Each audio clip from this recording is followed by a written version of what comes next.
Welcome to the Corona Cero post show. We have crowned World Longboard champions today in the perfect natural environment of El Salvador. So it's the perfect moment to crack open a Corona Cero brewed with 100% natural ingredients, 0 ABV. Slice up a piece of lime, drop it in, kick back and enjoy the action, because we have got some stellar entertainment to share with you. I'm Sam Bleakley. Thanks for tuning in. A pleasure to have your company. As always, here with Carla Rowland-Zamora from Malibu, California, and Chono Machinowski, the waxhead from Australia. Matt, I'm almost speechless. The emotions have been big. It's been an incredible day. What a buzz to be here in El Sunzal. Absolutely, and it's just a testament to where longboarding is at, to just two very deserving world champions, a really complete longboard world tour encompassing lots of different styles of waves and personalities. We had two champions come out on top.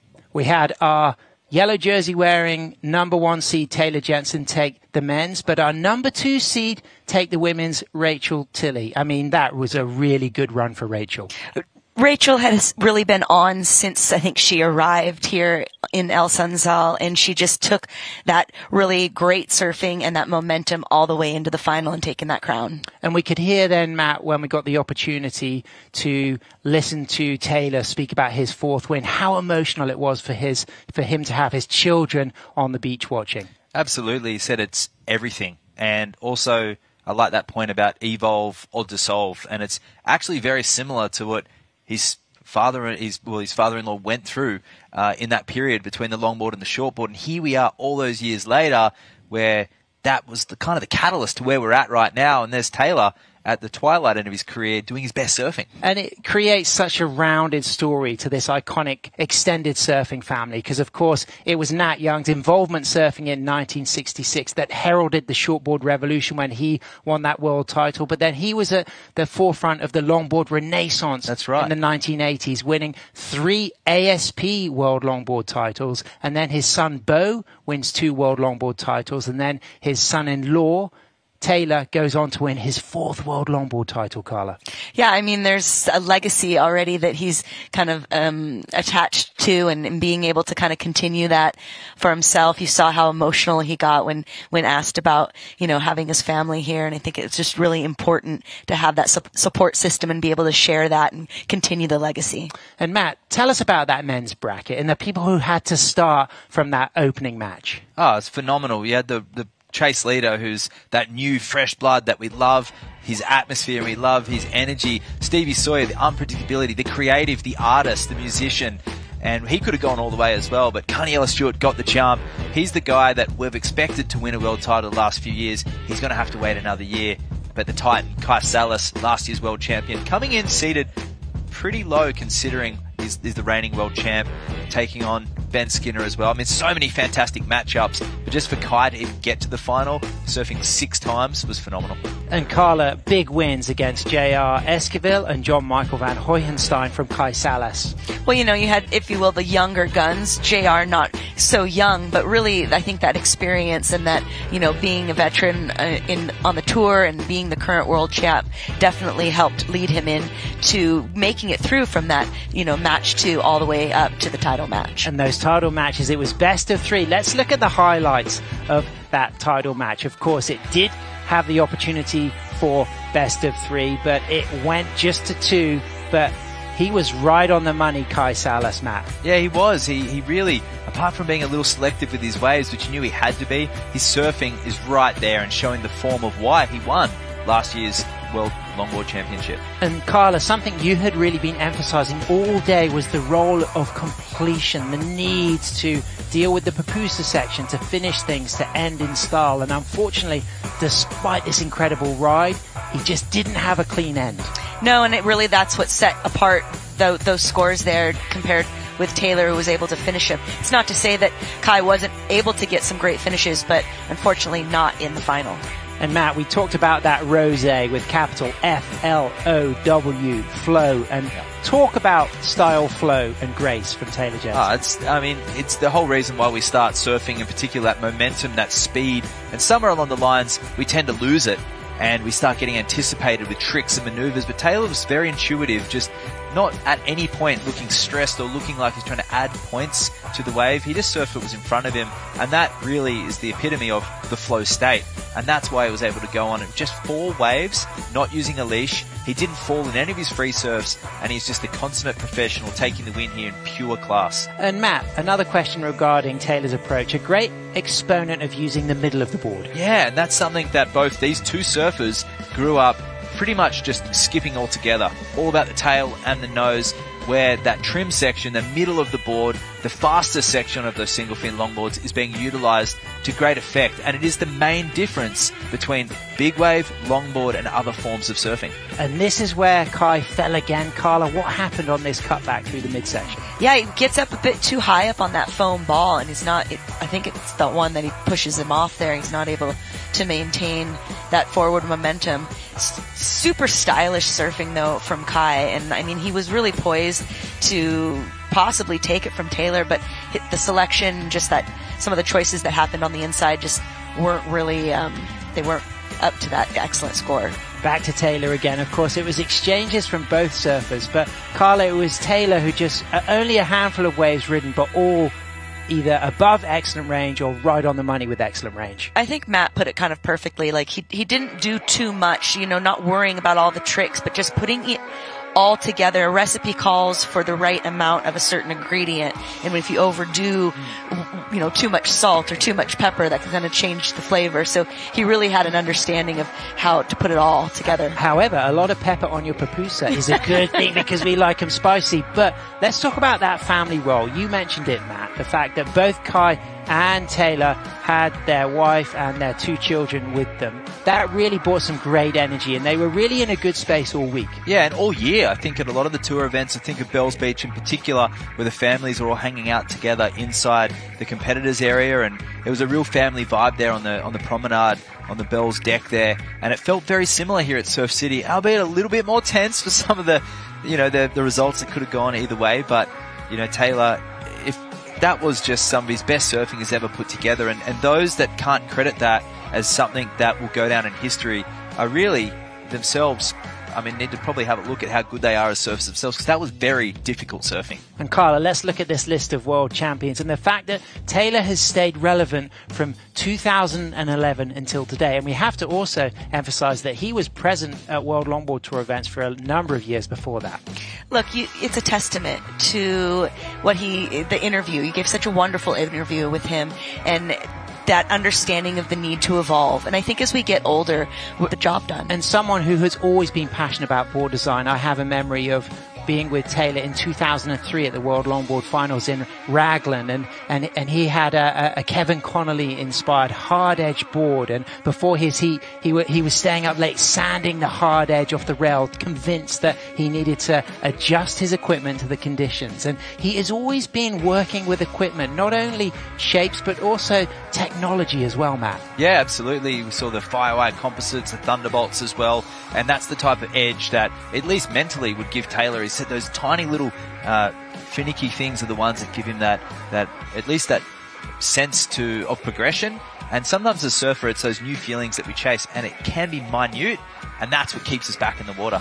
And Carla, as a taller surfer, he's definitely somebody who likes to feel the flex in his board, and that has been a big drive in the type of technology that he's ridden on longboards. Yeah, and he definitely puts all of that performance out there on the surfboard. You can see how it's able to kind of maintain not just speed and flow, but he's maneuverable on it, and it just really works and to his style. Yeah, well, let's have a look at the women's bracket, and it kicked off with an incredible all-Hawaiian affair, Matt. Yeah, that one was always going to be really tricky, and it was Honolua who you wouldn't say it was just a clean make either, because Khalees and Sophia are both fantastic out here, but she proved that she warmed up throughout the series and unfortunately went down in match 4.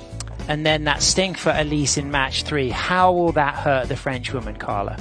I definitely think it stung quite a bit. She has a lot of pride, and she comes into every match with a lot of fire and fever and ready to win. So she's definitely was feeling that. And then we moved into the title match again, best of 3. But of course, Rachael did the work in the first 2, Matt. But Soleil, dynamic involvement style surfing with the wide point back. Yeah, you have to say Soleil, really unfortunate not to be able to capitalize on some of those bigger set waves. The judges wanted to see some more critical nature of those maneuvers on larger waves, which is obviously more difficult to do.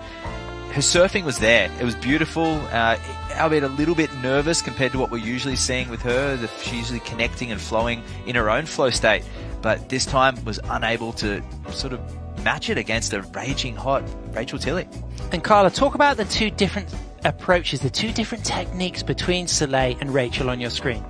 Well, Rachael really has, as we talked about, different equipment, so she's using it a bit differently, but she was really able to attack those nose rides kind of deeper and from behind the pocket a bit more, and then coupling it with those really dynamic turns back into the pocket. She was on those sizable waves, and she really just was in that rhythm with the ocean that just really kept that momentum constantly flowing. And Matt, Southern California story in itself with, the son of the Hobie Shaper and Hoffman Fabrics collaboration on that board. But I think also the design element we talk about with surfing and longboarding in particular is just so relevant in these world title matchups. Soleil working with the coach CJ Nelson Designs, who's himself had a great journey with surfboard shapers, and we look at the Hoffman, we look at Josh, the shaper of Josh Martin. Yep. Terry Martin, the son of Terry Martin, famous Hobie shaper as well. And there is just a long lineage of surfboards that goes a lot further back than just this. And we have to really respect how much Rachael's been a big feature in Soleil's success, because when Soleil won her first World Longboard title in 2018, it was in a woman-on-woman final with Rachael Tilly. Yeah, and so tit for tat here, and Rachael, she said it had been nearly 10 years since she won her first world title, so this was a big moment for her. And I don't know, for me personally, I could feel that energy from her early on, as I said earlier in the week, and perhaps having that extra heat prior to really helped her set the stage and gain that momentum to take the win. And great rhythm with the sets. She was always on the biggest, best waves of each of the title matches. Yeah, she was on a great camaraderie here. I loved this moment, holding hands, and then you see the French woman lifting her up there, and Zoe behind there, and everyone's celebrating. It really was Surf City a El really Salvador proud Pro moment. is brought to you by Surf City El Salvador, home of the right she was surf, there on the sand, and by Corona. This is living. It was that win for Rachael back to back. They didn't go to the best of 3, so Rachael gets her second. Welcome back to the Corona Cero post show. Of course, Corona Cero, the same refreshing ago. citrus taste of Corona, but zero ABV. Well, her surfing hasn't actually changed that much. She's got a very similar style to what she did 10 years ago. And look at Taylor's evolution and his major improvements with those aspects. But what we're going to do right now is have a little celebration of just perhaps the the season so concentration far. throughout 2024, especially the last 5 years. in Bells, Since and we went to 2019, Huntington, the and we went to Longboard Abu Tour has Dhabi. been But tell us legitimate with about multiple that stops. starting But terrain previously, I at look the at some of those iconic years, it Bells was Beach decided on map. one, maybe about two as events. far-fetched as you And can as get we from look this, at apart from those being a list of right-hand names, point of break, course, but going talk about from Bells, talk about the 2015, iconic every cliff, single talk one of about the those women is steps down there. present at It's this the cold event, water, the height including of Tori winter, Cookson and it as was head judge super of cold, but these 2016 surfers battled Women's on. We World had Longboard Champion. southern But now swells with storming 3, down the reef, small Honolulu little and ring Soleil, con, and but pumping Rachael Bells catching Bowl, up a with great 2, Carla, and combination that will of give her a lot of fire Carla, going you into could the make 2025 in the shape of this wave 100%, period. and that's going to really Sunzal to help Bells. her. She's somebody that seems to feed off the momentum. There's the bowl, she's got a positive on, and we kind of have a similar situation with that outside peak where the waves will swing a bit wide, and then the inside ones that come more inside or further south of the beach. So, and they're both tend to have kind of that bigger, peaky kind of situation that if they line up right, you get that nice long wall for the nose rides. And for aspiring people, Matt, wanting to get in the top 24 on the World Longboard Tour, how important is it to have an iconic spot like Bells to aim for? Well, it's world class, and we've seen it across the different tours, and it's been a part of Australian surfing history for quite literally 60 years. We've had events there and there's always been a surfing event there, and to have a Longboard World Tour event there, it just makes complete sense, because it's like here, it's one of the few places that you can surf in a lot of different swells. It breaks at high and the low tide as well, and I think having those high caliber waves on the Longboard World Tour really justifies the means of the travel. You know, a lot of the surfers are not making a hell of a lot of money, but to have the opportunity to surf places like here and surf Bells and Abu Dhabi in particular is very iconic. Well, it's been a good year for longboarding, and let's take a little look back at how we kicked things off in style, Bells Beach, Victoria, Australia.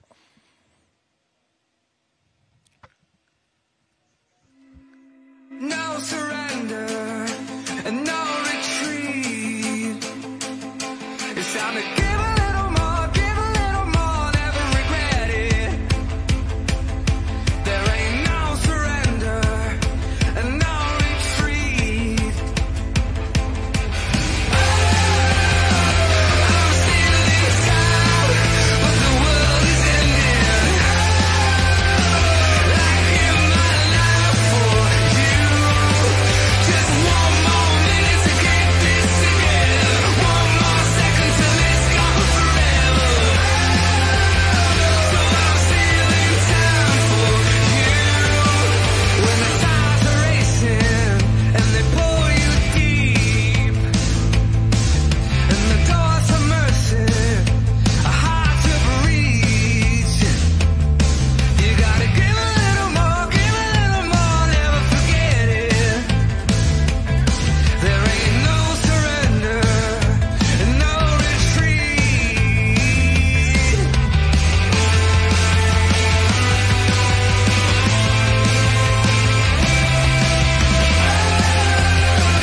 I'm stealing time, but the world is ending. I give my life for you. Just one more minute to keep this together. One more second till it's gone forever. I give my life for you. Just one more minute to keep this together. One more second till it's gone forever. I'm stealing time for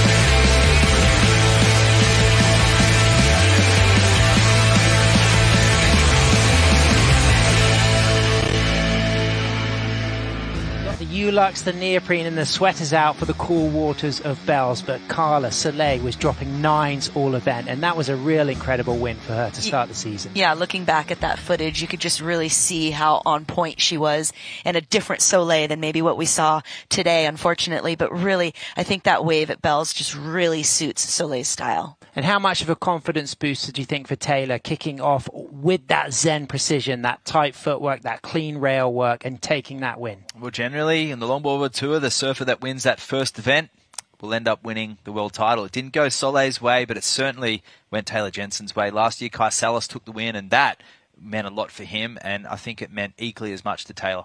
And we went, Carla, from Australia over to the iconic US Open. Huntington Beach, the opportunity for the goofy footers to go left, but also a huge platform for longboarding. The spotlight, the spectacle, it really was special for the longboarders to be there. Yeah, you know, the popular public might not think of Huntington being, you know, the most iconic longboard wave, but the US Open and that event for longboard surfing, as far as putting it on the map and getting press and being publicly known, it's really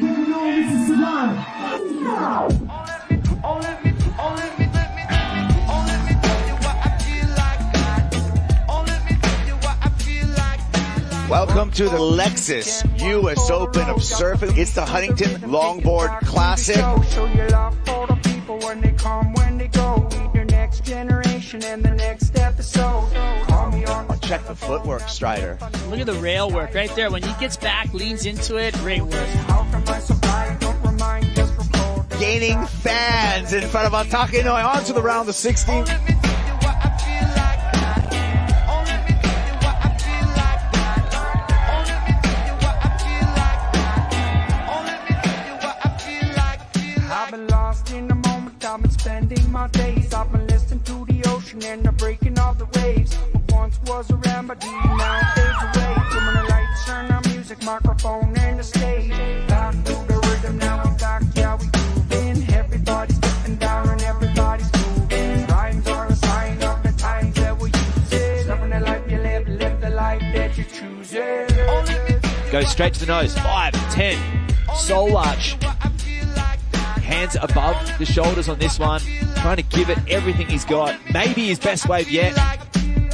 This is a dance done from north to south. This is a dance done from north to south. Chase planted on the nose, extended nose ride for Chase leader. Police Calliope, the favorite in this event, she will not be going back to back.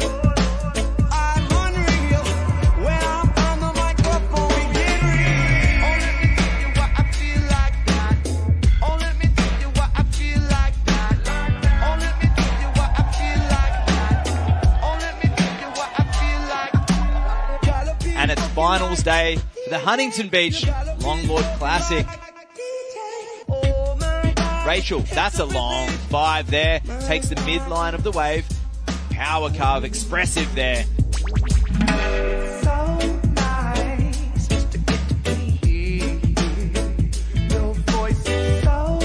J.R. Esquivel, the winner of the last heat. His competitor, Richie, didn't want a bar of it. Gets that nose ride from behind the section and then throws it into the 10 and holds it. And he just holds it, continues to hold it, and that's that critical section there. Kyle Flint's is clapping his opponent. He's given up.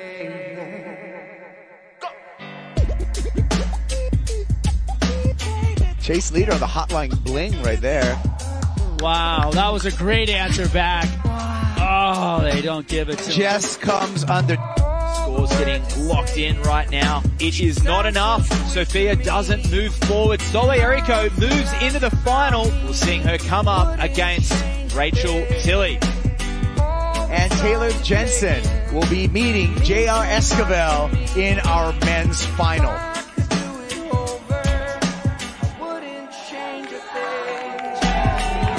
She feels it, and that emotion of winning one of the most prestigious awards has just become a reality. Congratulations to Rachael Tilley. Dominant performance every single heat. Family on the beach, excited for the 3-time world champ, Taylor Jensen, our men's champion.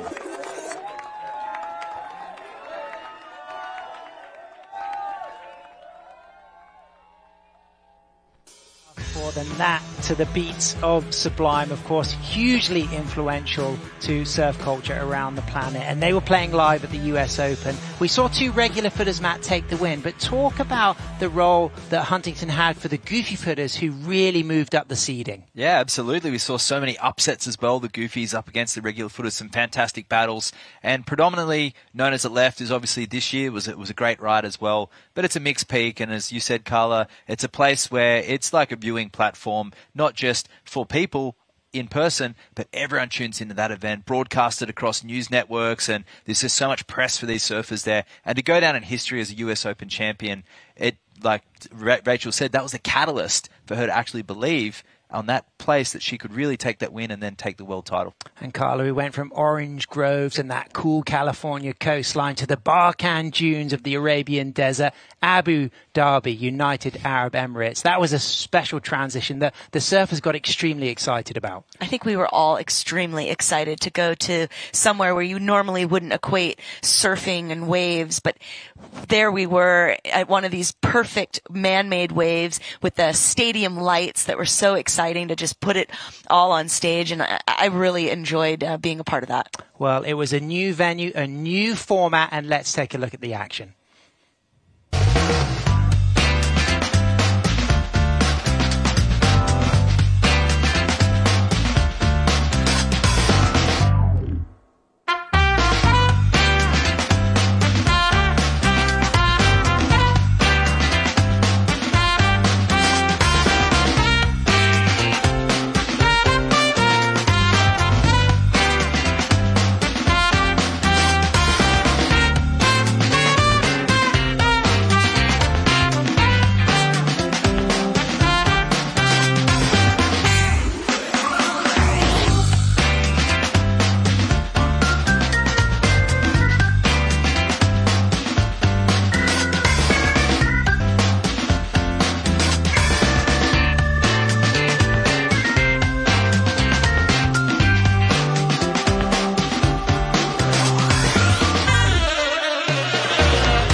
was Elise Lemoine from France and Stephen Sawyer from South Africa winning in Abu Dhabi. But we now can go down to the awards ceremony with ICSA to crown our champions for the 2024 Surf City El Salvador World Longboard Titles.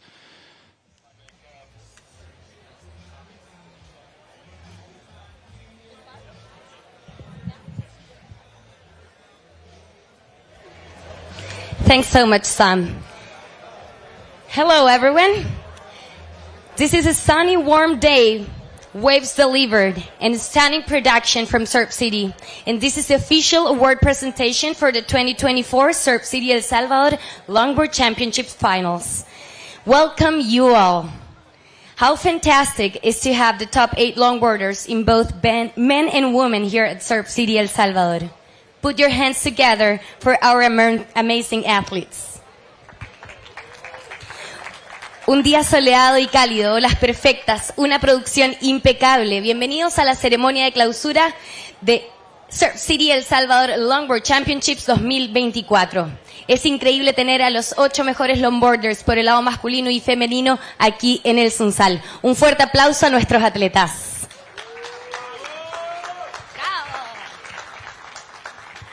The WSL wishes to acknowledge that Surf City El Salvador Longboard Championship events is held within the land that was known as Señorío de Cuscatlán. It is a part of the Nahuapipil culture with its tunal, strength, and yulpaki, heart smiles. It is an honor to be here in their presence, and we continue to celebrate the culture of El Salvador past and present, especially its history and heritage. Thanks from our hearts. La WSL desea reconocer que el evento de Surf City El Salvador Longboard Championship se lleva a cabo en tierras que fueron conocidas como el Señorío de Cuscatlán. Es parte de la cultura nahuapipil, con su tunal, fuerza y yulpaki, sonrisas del corazón. Es un honor estar aquí en su presencia y continuar celebrando la cultura de El Salvador, tanto en el pasado como en el presente, especialmente su historia y su herencia, que son clave para la preservación medioambiental de este lugar. Un fuerte aplauso ahí para nuestra cultura local que nos recibe. And here we are, the award ceremony of the finals. One day, the winner take all. And we got to see 2 big world championship titles go down right here, just moments ago. So it was pretty fun to watch, right guys? We believe it is really important to embrace the longboard scene. It's a group of people that have a great sense of community. They come together, they support each other. Even though in the water there's a lot of competition, inland you can see these guys are a big family. And it's important to acknowledge that you come in that camaraderie, hanging out in the athlete area and going to explore everything that El Salvador has to offer.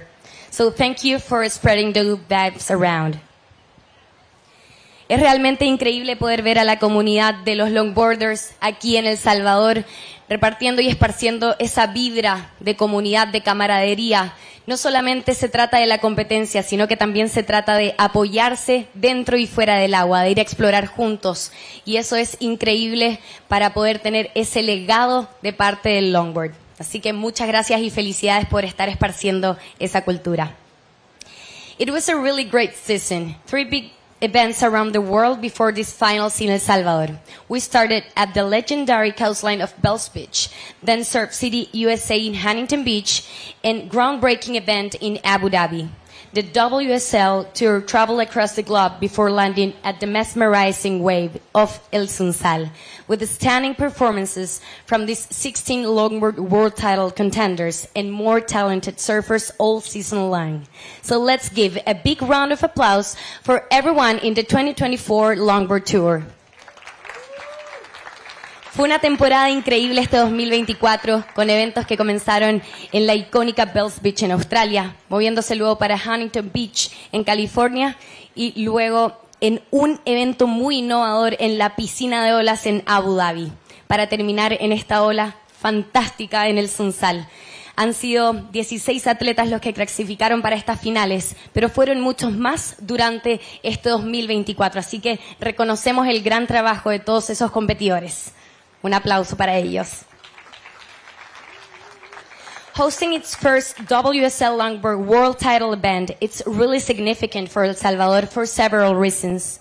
Cultural recognition, tourism boost, economic development, global exposure, youth engagement, and environmental awareness. Overall, the WSL Longboard World Championships event represents a unique opportunity for El Salvador to celebrate its surfing heritage while fostering economic and social growth. I would also like to thank the local community, the local surfers that have been sharing their waves throughout the whole week. Thank you for all the locals too. Realmente es muy importante tener este evento aquí en El Salvador, un evento de las finales para el reconocimiento cultural, el impulso turístico, el desarrollo económico, el impacto global en la juventud. Y realmente queremos agradecer a todos los locales por estar compartiendo sus olas durante toda la semana aquí en el Sunzal. Sabemos que son olas increíbles y poder tener la oportunidad de surfearlas es un honor. Así que muchas gracias. We would like to give big thanks to Surf City El Salvador, our title partner, for bringing the world's best longboarders back to El Sunzal, and this time hosting the Longboard Championship to determine our World Longboard Champions. Thank you to our event partner, Corona.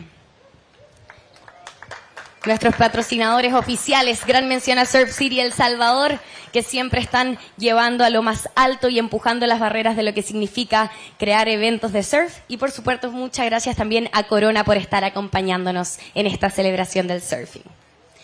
We're going to now introduce in the stage to help us hand out our trophies. Please come to the stage, Graham Stapelberg, the WSL Tour President and President of North Central America and Africa. Welcome to the stage, Graham. We would also like to welcome to the stage Ms. Morena Valdez, the Minister of Tourism from El Salvador. En el escenario, la Ministra de Turismo de El Salvador, Morena Valdez. Un gusto tenerlos aquí con nosotros. So after a thrilling competition filled with beautiful performance and unforgettable moments, this is the time to give our trophies. Let's give a warm welcome to an incredible, strong, dynamic, and fierce competitor. Since his first championship in 2011, he has continuously pushed the boundaries of longboarding, redefining what it takes to be a champion. Your 2024 Surf City El Salvador Longboard Championships men's winner and 2024 World Longboard Champion, Taylor Jensen. Bienvenido, Taylor. Congratulations. This season has been amazing for you. We are all in awe to watch you surfing here at El Sunzal. You seem so connected with the wave. And it's amazing also to have your 4th world title. So we would love to know, how is the connection with the ocean and what's your inner strength to be here right now? Look, my connection with the ocean is just I spend a lot of time in it. It's been my toy, my escape ever since I was a little kid. So I'm pretty connected to the ocean everywhere in the world, and I just love Sunzal. I love the people. I love the community, the food. Everything here is incredible. What is your legacy for the future generations, everyone that is watching you here in El Salvador? What can you say to them to inspire?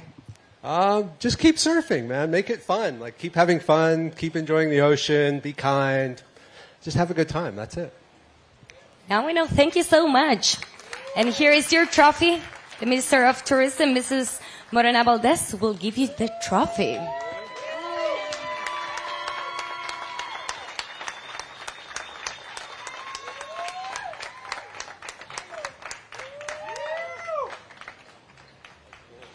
Beautiful. Congrats. And now moving to the women's side of this competition with a beautiful performance that was not short of spectacular. She dominated the lineup with grace and style and power, leaving the crowd electrified on the beach. Let's give a massive round of applause to your 2024 Surf City El Salvador Longboard Championship Women's winner and 2024 World Longboard Champion, Rachael Tilley.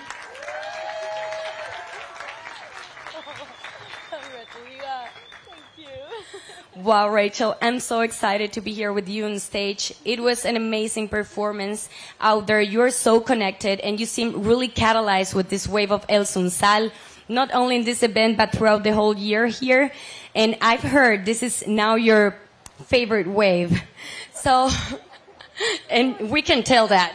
Yeah, absolutely. I mean, I've had last year at our WSL event, I got third. Earlier this year at the ISA, I got second. And so I was like, okay, we just got to build. But yeah, competing here and just surfing here. I love traveling here and spending time on this wave. I think it's my ultimate dream of a longboard wave.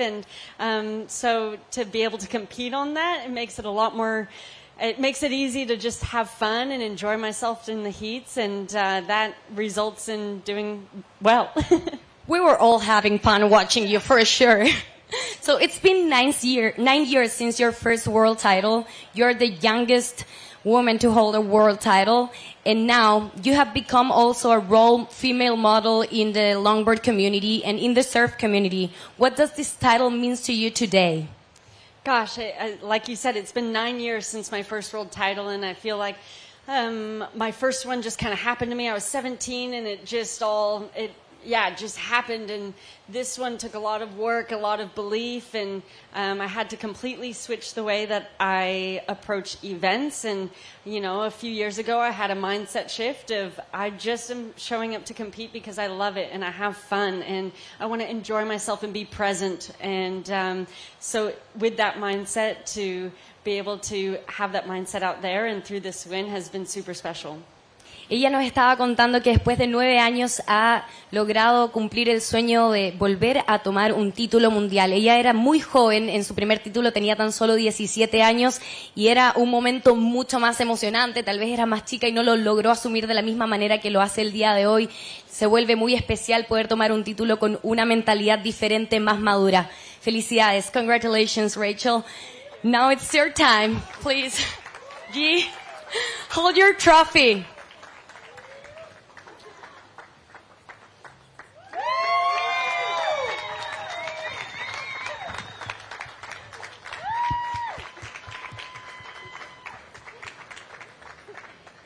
Congratulations. Now we're going to go back to our studio. Oh, yeah, sure. I know on behalf of both of us, we'd just like to thank so much to the tourism minister for investing in our sport to be here, to the president of El Salvador, President Bukele, for investing into us, giving us extra prize money for the WSL World Longboard Championship trophies, and we'll be guzzling our Corona Ceros. And let's shift attention now to our top 5, because it has been an incredible winner takes all day as the top 8 male and the top 8 female seeds matched up together. The pressure was on, but we've had to whittle it down to a top 5, Carla. Yeah, and we did. And there's some really great moments that happened during the day today. And great words for Rachael there as well, Matt. Absolutely. I mean, longboarding's on this world scale because of Surf City's support. We had some fantastic tour events in the last 5 years, but I think this one trumps it up. And a 4-stop World Longboard Tour, some iconic venues. Unreal. No doubt the coolest tourism project on the planet. But with that, let's kick things off with our top 5 and start with Honolulu Bloomfield, Carla, who won those matches 1, 2, and 3, and she was absolutely on a tear. Yeah, I think if any of the ladies that were ready to go be in a lower seed and take it all the way to the end, I think Hano was poised to do that, and she did. She got a lot of heats and got a lot of tip time. Some great surfing from Hano, but just narrowly missing it. And she just really was connected in those first 3 matches, Matt. Yeah, absolutely. Just so typically we see Honolulu when she's on a winning roll, those waves really come to her and really intuitive. And she surfs super strong. She was getting the pick of the waves, committing to them, some big turns, some really long nose rides. And Hono's really improved in her style and her composure throughout the years as well. And there's a lot of stuff in the background that she's worked on and eliminated for her to become this relatively wholesome professional surfer and this athlete, this real inspiration for many other women who are coming from the Hawaii region. And riding those Carson Myers built boards, and it was just great to see that role that her father Kalohe had on the sand. Of course, she referenced her mum Lynn when she did a post-heat interview, and of course her partner Clay Craner has been a positive force for her, Carla. Just having that support on the sand, it really helped in those first 3 matches. Absolutely, and she talked in one of the post-heat interviews about, you know, how emotional it felt for her to surf against in that first match against Khalees and Sophia, being girls that she's watched grow up. So there's very much a tight family knit sort of unit in the Hawaii pack, and having her family with her always to support her is definitely going to help her get along through those heats. And this regular footer embodying Hawaiian grace to another Hawaiian titan of style, flow and grace. It was Kai Sallas coming in at number 4, Matt, with his run winning match 2 and match 3. Yeah, super strong surf from Kai. Got the feeling he was going to go all the way to that match. He just had to get through that first heat, and he started to look super confident in this one.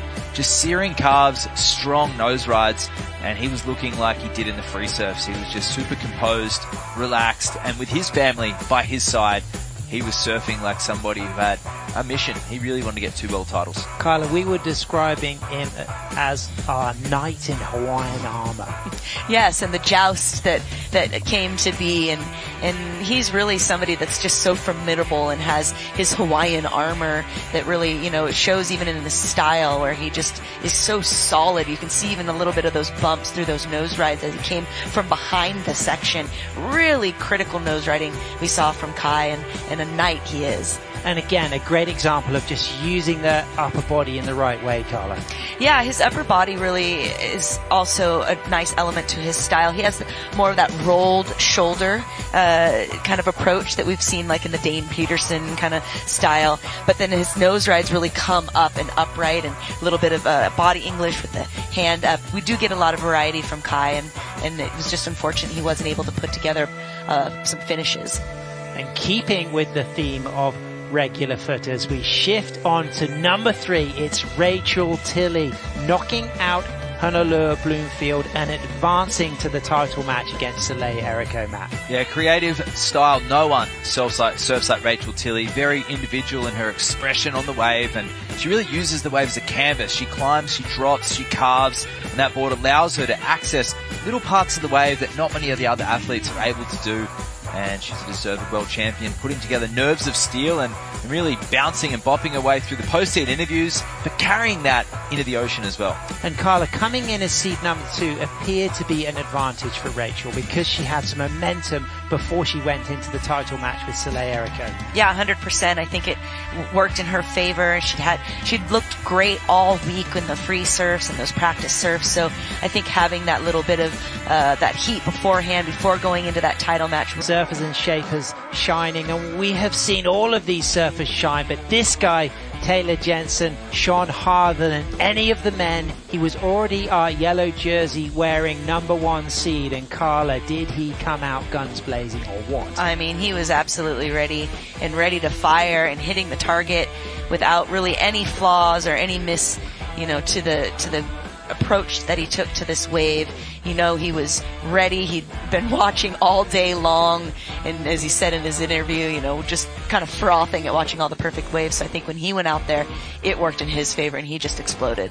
And Matt, this was his journey to the 2024 World Longboard Championship. Yeah, only took 4 waves, and really enjoyed Taylor's hot dogging perspective there, just in tune with his board and just really intuitive as well. You just see him just reading the wave in front. Even the waves closing out, he was able to adapt so well, and just these searing calves combined with this soft, elegant footwork really put a nice bow, a stylish mark on his surfing in this world title. This may be one of the most beautiful world titles that he's taken out of all of those 4. And Matt, we talk about using all of the wave and all of the board. A great exemplar on your screen right now for that approach. There's been world titles, one in the past, believe it or not, where the nose and the front half of the board hasn't been utilised. And Taylor has been one to nose ride as well, of course, but really showing a clear balance between all 3 aspects, the tail, the middle and the nose. So I would say the most well-rounded world title victory of his 4.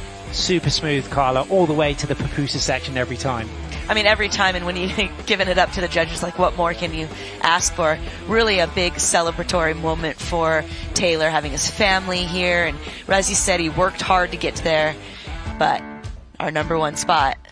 Rachael Tilley, our 2024 Surf City El Salvador longboard champion and our world longboard champion. She took the win in that title match against Soleil Errico. She went back-to-back, Carla, and she didn't have to go to the best of 3. No, I mean, she just cleaned it up right off the bat, and it really, I think, put Soleil in a unique position that she's not used to being in, and having to come up from behind. And what's great about Rachael is that she's so well spoken, she's well educated, and I think she's a great representative for longboard surfing in the WSL. And Matt, talk about the energy that she had, the positive atmosphere around her, the smile on her face, and how important that was to really shine through to her surfing and take the win. Yeah, super lighthearted throughout her win in the US Open and also here at Surf City. She was able just to encapsulate. You see the other surfers carrying her up, Zoe, and of course Alice, who beat her over there in Abu Dhabi. And it's really nice. You know that you're a fan favorite when you get goosebumps during her post-heat interviews as well. Been an amazing season, Carla. Final thoughts? Fortunate, thankful, grateful to work with both of you throughout the year. Great to have a world tour that is truly a longboard world tour with multiple stops that are in iconic and solid waves, and really excited to see what 2025 has on store. Matt, thoughts for the year? I just think longboard's being encapsulated and shown in a really positive light. The ideas that us purists have as surfers, I ride a bunch of different surfboards on any given day, but when I think of longboard surfing, this is it. And it's finally on show with good waves, a great production crew, and the backing of WSL. I think it's in a really good spot, and I can't wait to all the Groms that are tuning in and going to be competing in their regional qualifiers.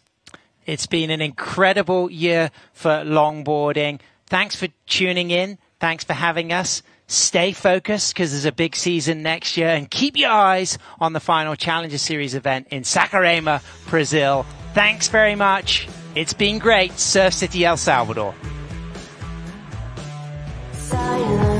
We've been watching some really great surf these last lay days, and there's been some really standouts, but really all that matters is today and what's going to happen today. And we have a perfect canvas and a perfect setting here to crown that world longboard champion.